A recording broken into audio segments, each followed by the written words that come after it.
The observation deck of the Celestial Harmony hummed with its usual evening activity when Commander Vexithar received the emergency alert. His 4 eyes widened as he read the priority message from the Xenobiology wing. "Sir, we have a situation with the human," his second officer reported, mandibles clicking nervously. Vexthar sighed. Of course it involved the human. It always involved the human.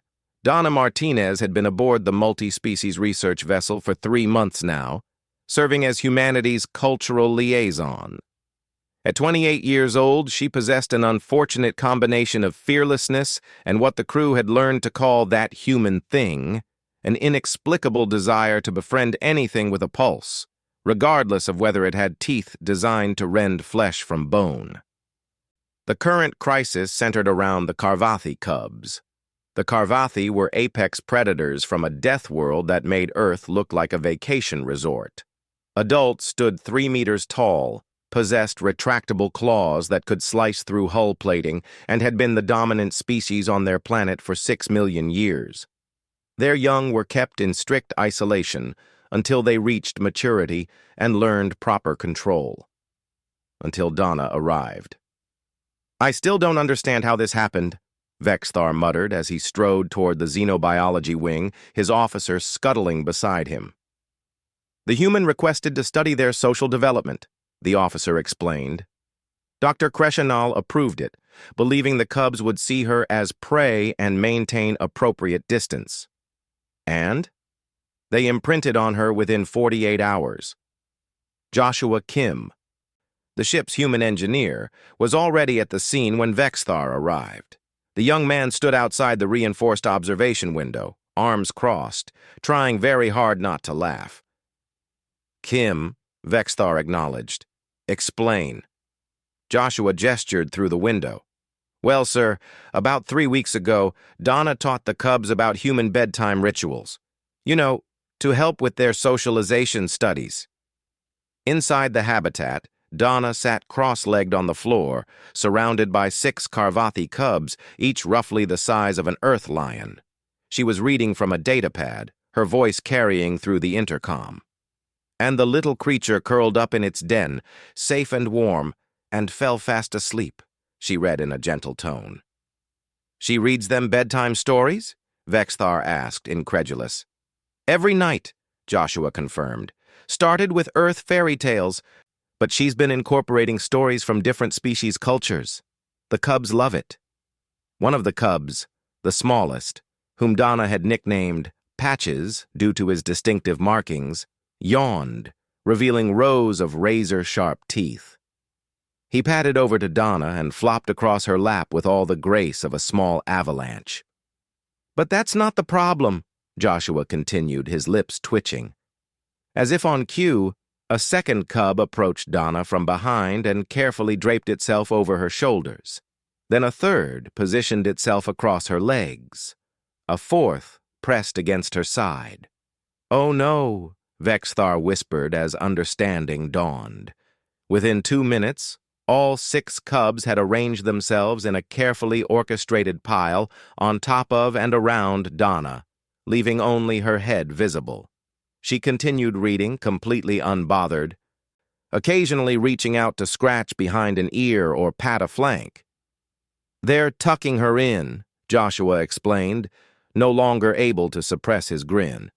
"She taught them that humans need to be warm and comfortable to sleep, so now, every night, they literally bury her in their combined body weight to make sure she's properly tucked in." "This is a disaster," Vexthar said faintly. "Those cubs weigh over 100 kilograms each. She'll be crushed." "Actually, sir, she's fine. Human bone density is surprisingly robust, and the cubs are careful with their placement. They've learned to distribute their weight." Joshua pulled up a data chart. "We've been monitoring her vital signs. Elevated heart rate at first, but now it barely changes. She says it's cozy." Dr. Kreshenal, the Carvathi xenobiologist, arrived moments later, her sleek form bristling with agitation. "Commander, I must protest this continued exposure. The cubs are becoming too attached. Their socialization is proceeding remarkably well," Joshua interrupted. pulling up another data set. Before Donna, the cubs showed aggression toward each other 70% of the time. Now, down to 12%, and that's mostly play behavior. They've learned concepts like gentle touch, turn-taking, and empathy. Your species normally takes years to develop those skills. Kreshnal's ear fins flattened. But the human is teaching them to view other species as family units rather than potential threats or prey. This is not natural Karvathi behavior. With respect, Doctor, Joshua said quietly, maybe that's not such a bad thing. Through the window, Donna had finished her story. She carefully extricated one arm from beneath a cub to check her communicator.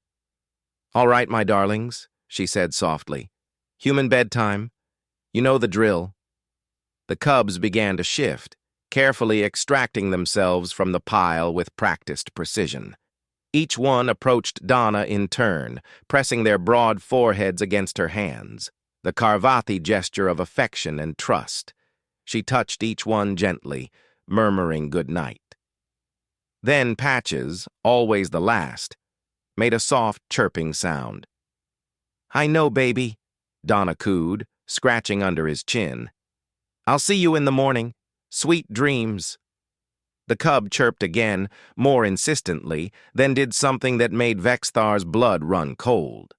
He padded to the corner of the habitat and returned, dragging Donna's jacket in his jaws. He carefully spread it over her shoulders, then pressed against her until she lay down and positioned himself as a living pillow beneath her head. The other cubs immediately returned, reforming their protective pile around her. Oh, for the love of... Vexthar started. Sir, she's not in danger, Joshua said quickly. Look. Donna was already asleep, her breathing deep and even. Around her, the cubs had settled into a synchronized rest pattern, their larger forms creating a living fortress. One kept watch while the others dozed, a rotating guard system they'd developed entirely on their own. They're protecting her, Kreshnal whispered, her voice filled with wonder. A mixed-species pack bond. I've never seen anything like it. That's humans for you, Joshua said, pride evident in his voice. We pack bond with anything. Doesn't matter if it's a predator, prey, or something that could tear us apart. If it shows us affection, we'll die for it.